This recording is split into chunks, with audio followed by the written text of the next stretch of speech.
So clear. Okay, can you hear me now, Uchenna? Yeah, I can manage. You're just distorted, but I can manage. Okay, okay. So happy New Year to you. Good to see you, and thank you for being part of our 2021.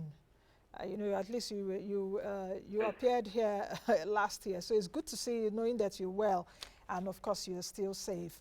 Let's get started. Let's take a look at the 2021 market. The Nigerian exchange did not do badly at all, did it? Compared to 2020 when it finished at a 50% return. We didn't get up to that in 2021, but did we do badly? Yeah, and I think that's just going to be the status quo going on the back of this pandemic, really. Emerging and frontier market is going to be some sort of a cornerstone investment opportunities for global players and investors at large, really, given the fact that they consider most of our assets quite undervalued and underowned from a risk reward perspective. So I expect our markets to continue to do better compared to counterparts going into the new year and even consequent years. Uchenna, what do you think that the markets will be focused on this year, really? Because for me, I'm trying to gauge it.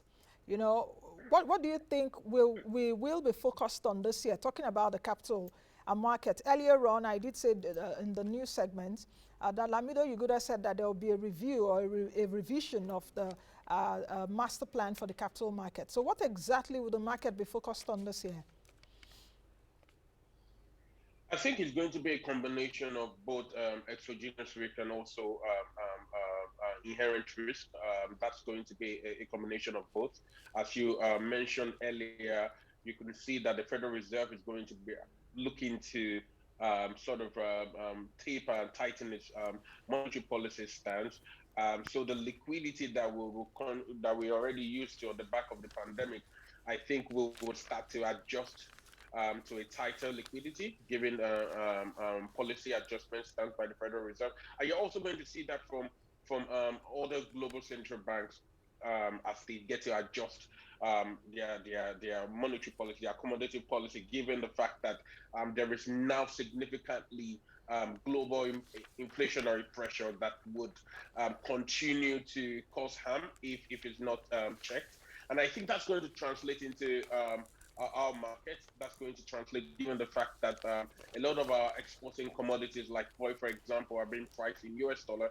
That is also going to reflect. We also have a significant debt in for the USD too, and that when we start to see the US dollar appreciate on the back of that, I believe that is going to sort of translate to downside risk into our market. However, there is also going to be that political stance going into the new the 2023 presidential election.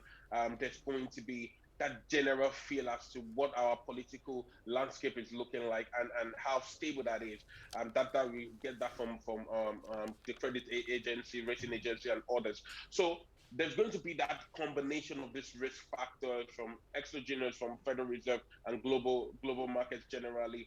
Also, our macroeconomic policies to what the plans are really, what the roadmap is, as you mentioned, in terms of the reform policies that's coming into the capital market. How does that translate into inclusion and also betterment of how things will get to be done? So those things are things that would investors and global participants will look in, and also local investors would look at going into the new year.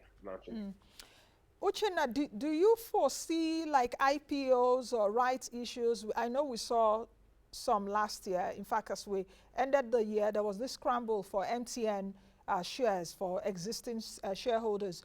Do you foresee such happening this year, or even IPOs? Because it seems that we will live with COVID for a long time. It may translate from pandemic to endemic. So do you see some IPOs coming through this year? Do you see some other rights issues? Do you also see mergers and acquisitions? Or do you see even outright takeovers? In December, just I think 2 days to Christmas, we got the news about Titan Trust Bank acquiring a Union Bank via an offer for sale by majority investors in Union Bank. So with that kind of news, do you see more happening this year? I think we'll see a number of that going into the new year. The fact is that, as you've rightly mentioned, the pandemic is is here, and global economies are starting to understand that. Even here in the country, we're starting to understand that this is our new normal, in quote now. And on the back of that, business needs to resume, and that you could see those sentiment translate across the markets really, and how people are getting to engage in their business, and you can see increased market and business opportunities sort of to start to spike up on the back of that. And I think, on the basis of that, given the fact that the number of businesses have sort of, or corporations have sort of, suffered immensely, there's going to be, as we would know, so some very strong takeovers. Given the fact that the stronger guys would obviously try to merge or acquire, depending on what is deemed fit. But yes, I don't see us going back to any form of lockdown like we experienced in 2020. I think we're just going to just continue to put policies here and there to ensure safety and to sort of curb the transmission. But we're not going to get to a point where there's going to be shutdown of economy. So on the back of that, we expect this mergers, acquisitions, and other capital structuring when it comes to the corporate world to continue to pick up steam.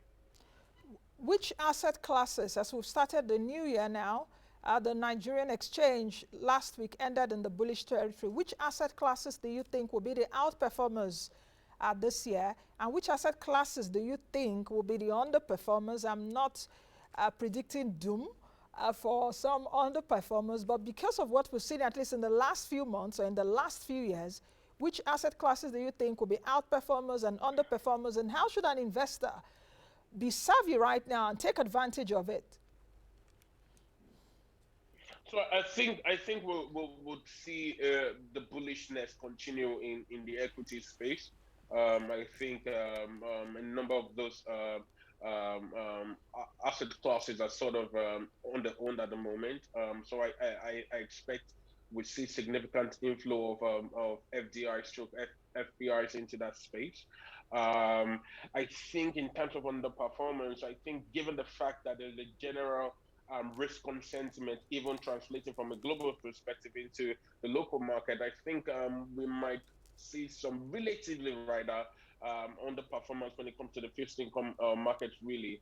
But generally speaking,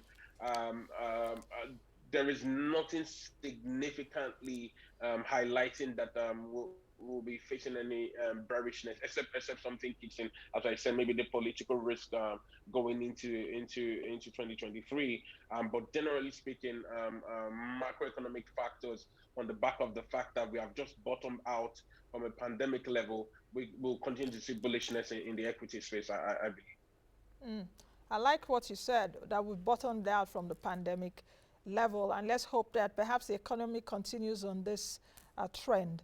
But let's take a look at government stance now on sugar tax, on the imposition of an excise duty on non-alcoholic beverages. How do you think that it would uh, impact the non-alcoholic companies listed on the exchange? I don't want to call their names, but you know, some of the companies that produce sweetened drinks and all of that. Do you see a drop in revenue for them? Do you see a drop in sales or in consumption from consumers? And how will that impact them if government pulls this through this year? Yeah, I think we're already used to those kind of knee-jerk policies. I would say from our administration, really, whereby you wake up in the morning and they're just looking to impose one policy or the other, irrespective of the demerits in the industrial space. Yes, you're going to definitely see a slowdown in that space. Those corporations, obviously, that would affect their profit margin. Maybe the plan is to encourage local production, but most of the time when we oftentimes I know when we look back at these things, you find out that there are no well laid infrastructural plan as to combating such effect and such policies really. So yes, we're going to see those profit margins sort of significantly get dented.